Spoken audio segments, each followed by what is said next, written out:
Welcome to the Recommended Daily Value Podcast, your daily dose into the health and wellness world.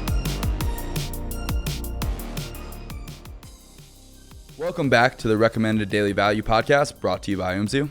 I'm Tyler Woodward, your host, and today we're going to be talking about how to get better night's sleep. So we all know there's few better feelings than waking up after a great night of sleep. And personally, the biggest game changer for me for improving my sleep has been supplementing with magnesium every day. So a lot of people are deficient in magnesium, and this can cause you to have poor night's sleep, or it can really make it hard to fall asleep. So magnesium, why it's been such a big game changer for me is it's really helped with my insomnia.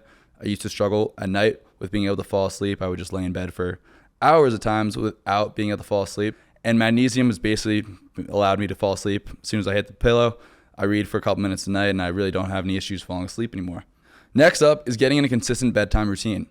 Now, obviously, this isn't always possible with the hectic daily lifestyles we all lead, and you're not always going to fall asleep at the same time and go to bed at the same time and wake up at the same time, but do the best you can.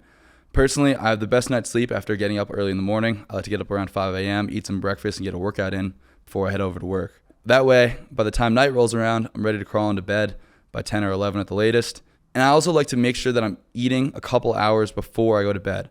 That way my body's not digesting throughout the night, and I can actually my body can focus on recovery and not, digestion. I also like to put the thermostat down to around 67 and turn my router off at night if I can. If you want to go the extra mile though, I highly recommend trying out mouth taping. So a while back, I found out that I snored like a bear at times, and I was pretty self-conscious about it. So after doing some research on the subject, I learned that you can't snore if you're breathing through your nose, which is how you're supposed to breathe anyway. So mouth taping just forces you to breathe through your nose. Basically, by taping your lips at night, you're forced to breathe through your nose, obviously. Nasal breathing helps to ensure you maintain a proper tongue posture.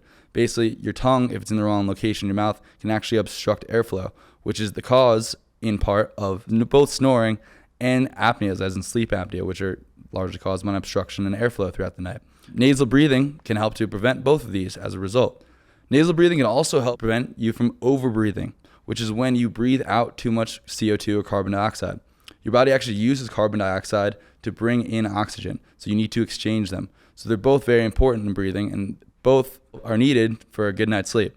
And if you do decide to try out mouth taping, you'll likely end up waking up in the middle of the night and taking the mouth tape off. That's fine. Just get used to it. It'll take a couple nights to get used to, and you'll see the effects pretty quickly too. I don't think it's something you have to do forever, but I highly recommend everyone give it a try for a couple weeks. Especially if you're someone that wakes up in the night with dry mouth or a stuffy nose, as those are big indicators that you're mouth breathing throughout the night. Well, that's it for this episode. Thanks for tuning in. We've got episodes coming out 5 days per week. So until next time, be good.